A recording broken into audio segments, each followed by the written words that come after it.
Welcome in to the Rock Talk studio. Today we're going to be taking an exclusive look into the 90s alternative rock scene from the inside out. I'll look at what makes the guitar more than a piece of memorabilia. And speaking of guitars, the announcement's official. There will be a gathering of all the greatest guitar players on this planet to a stage in Texas come September. I'm your host, Big Rick. I'm here every week to help you get a better understanding of what to explore, experience, and invest in next when it comes to rock and roll history and culture.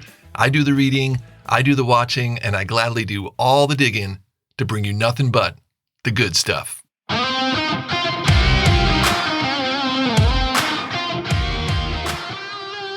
Before we begin the show, if you've been here for a while, a loyal listener to the podcast, first of all, of course, always thank you. I appreciate the support. I'm glad that you've been along for the ride here. But I want to let you know that I'm making a few small changes to the podcast.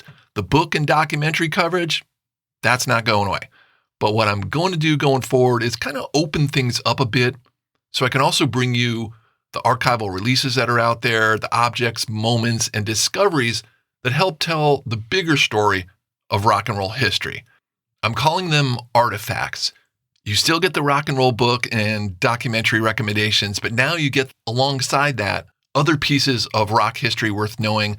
I'm not leaving behind books and docs. I'm just widening the lens. And today I'm going to be taking a look at 3 rock and roll artifacts. And what is a rock and roll artifact? I define a rock and roll artifact as anything that preserves, reveals, or helps tell the story of rock history and culture. Here's today's first one.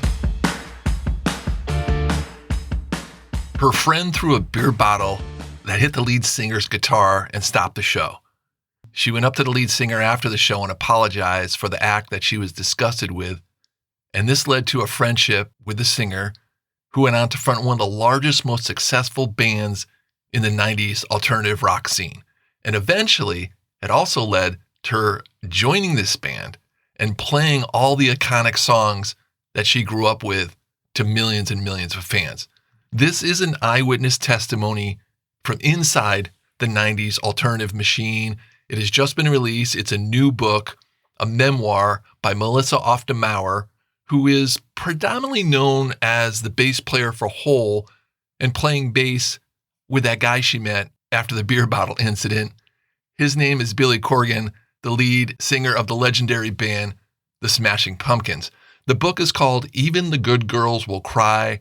And what makes it interesting is it's not just who Melissa Auf der Maur played with and was associated with and hung out with, but what her perspective can recover from a scene that's been heavily distorted by legend.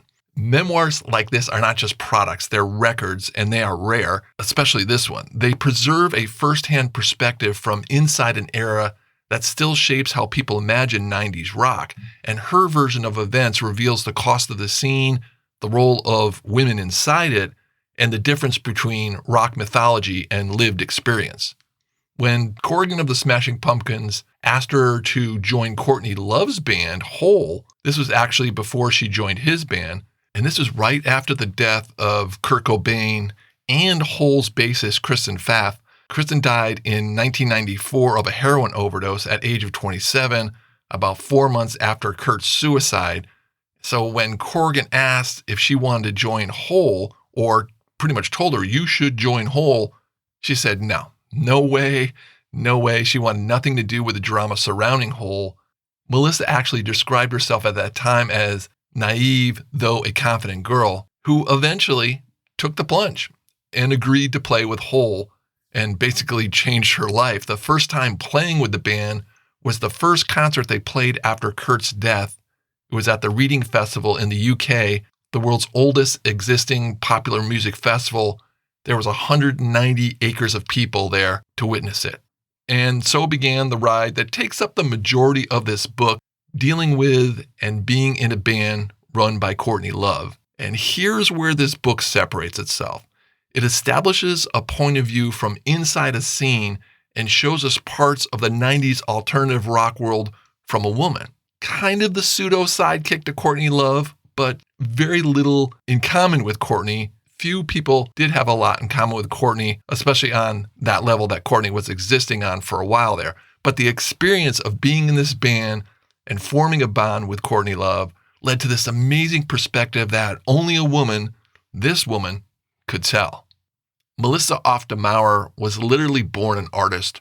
Her family was very eccentric. She claims her birth had been a personal, political act, not one born of love. Her parents were both artists, but lived separately.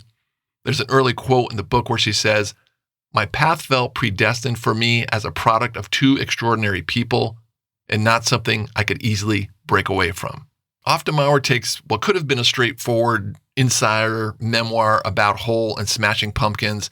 She really turns it into something so much more intimate, thoughtful, and emotionally resonant. The big names are here, the chaos of the era is here, and the texture of the 90s alternative scene is all over the book. But what really matters is Melissa's voice that stands out. She writes not just as a musician looking back, but as an artist, and that gives the book a deep personal warmth and kind of a dreamlike edge. She captures the beauty, the confusion, the grief, and the spirit of that scene in a way that feels honest and very human. And to me, this book adds an important new perspective to one of the last great scenes of rock and roll history. It's easily my favorite book I've read so far this year. Really good book. Melissa Auf der Maur, even the good girls will cry. Coming up next, the story behind an iconic piece of wood that's been immortalized in rock and roll and is just sold for a crazy amount of money.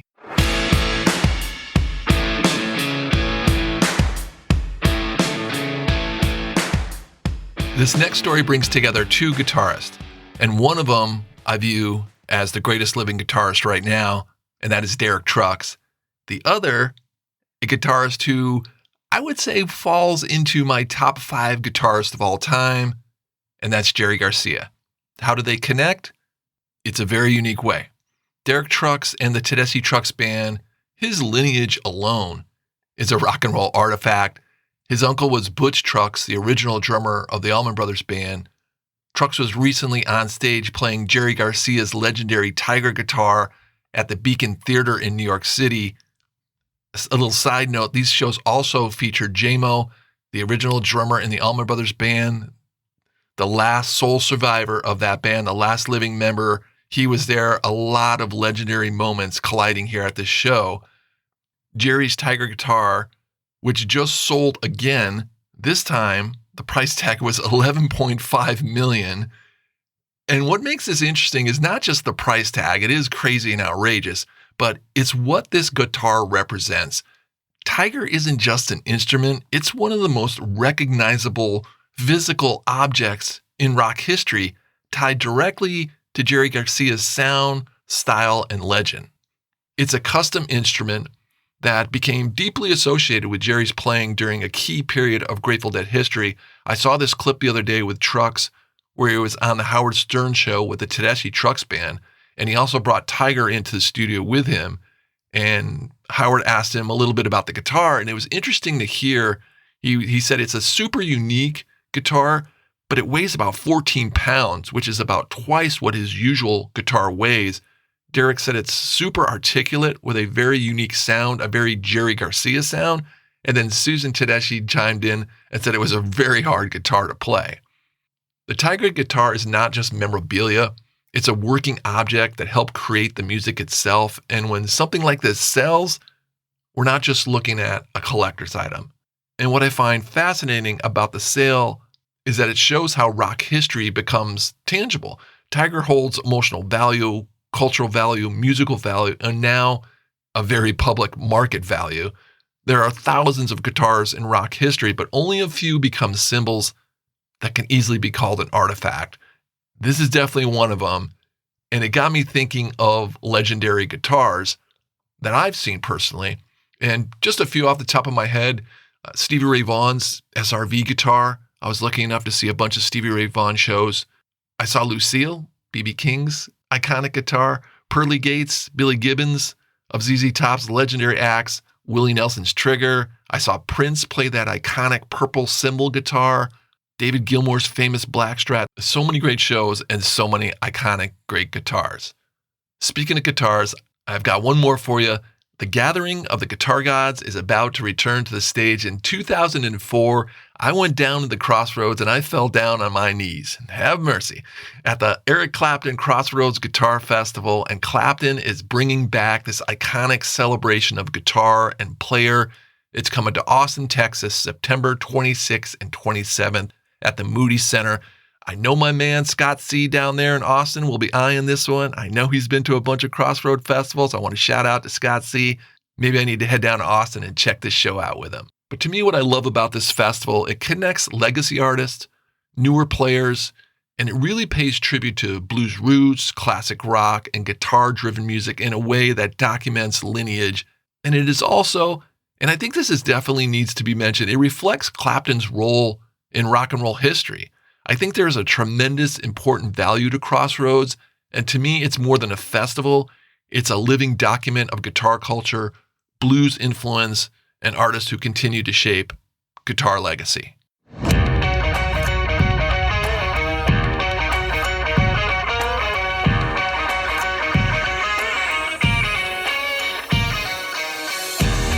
All right, let's tear it down, pack it up, and head on down the road. Thanks for listening, everybody. I'll see you next time in the Rock Talk studio for more artifacts, myths, stories, and moments that define and celebrate the art form known as rock and roll.